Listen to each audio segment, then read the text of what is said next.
বিসমিল্লাহির রহমানির রহিম। Hello viewers, আসসালামু আলাইকুম ওয়া রাহমাতুল্লাহি ওয়া বারাকাতুহু।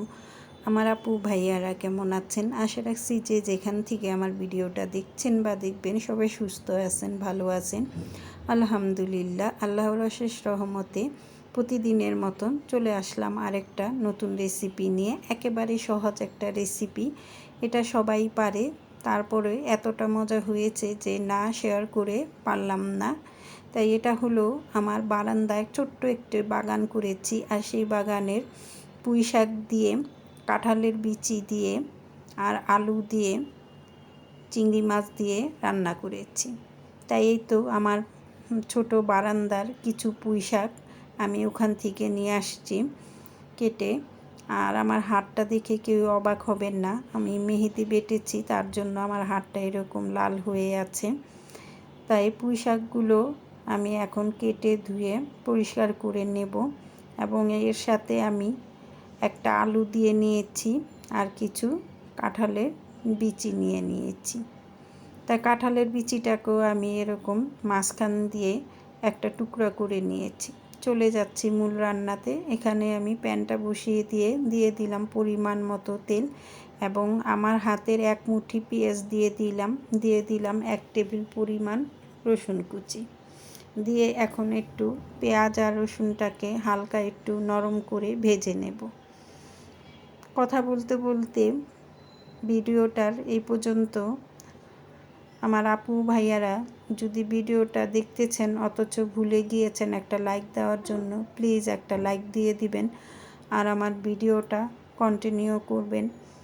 আর যেহেতু আমার এটা মুনি চ্যানেল, তা আপনারা আমার ভিডিওটা অ্যাড সহ দেখার চেষ্টা করবেন। তো এখন পেঁয়াজটাকে একটু নরম করে নিয়েছি। এখানে এই যে আমি আলু, কাঁঠালের বিচি এবং ফ্রোজেন করা আমার বরবটি ছিল, সেটা আমি দিয়ে দিচ্ছি। এই এত কিছু দেওয়ার কারণ হচ্ছে আমার পুঁই শাকটা যেহেতু অল্প পরিমাণ, তার জন্য এখানে আমি বরবটিটা অ্যাড করেছি।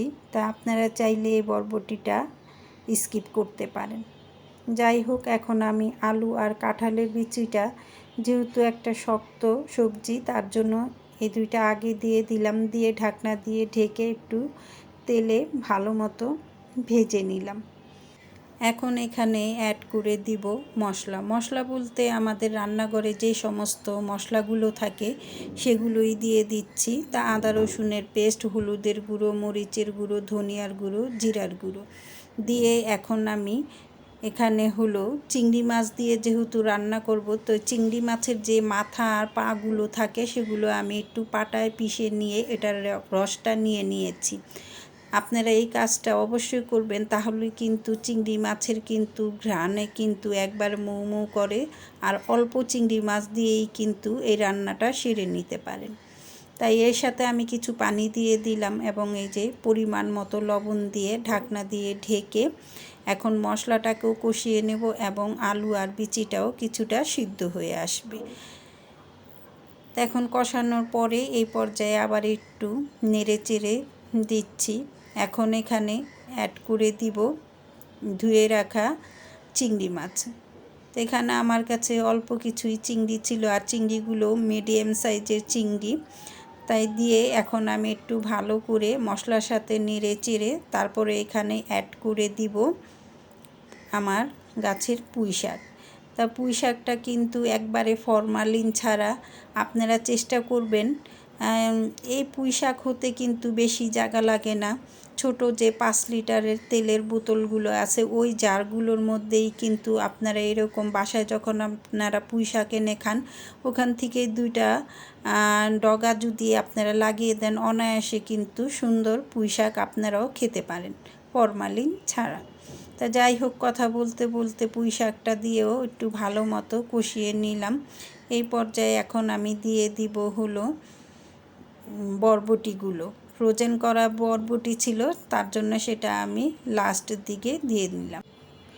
নতুন আপুদের ও ভাইয়াদের উদ্দেশ্য করে বলছি, এখনও পর্যন্ত কোনো আপু যদি আমার ভিডিওটা বা আমার রেসিপিটা দেখে থাকেন আর আমার রেসিপিটা আপনারা দেখছেন অথচ আপনাদের সাবস্ক্রাইব করতে ভুলে গিয়েছেন, তাহলে এই কাজটা কিন্তু অবশ্যই করে নেবেন।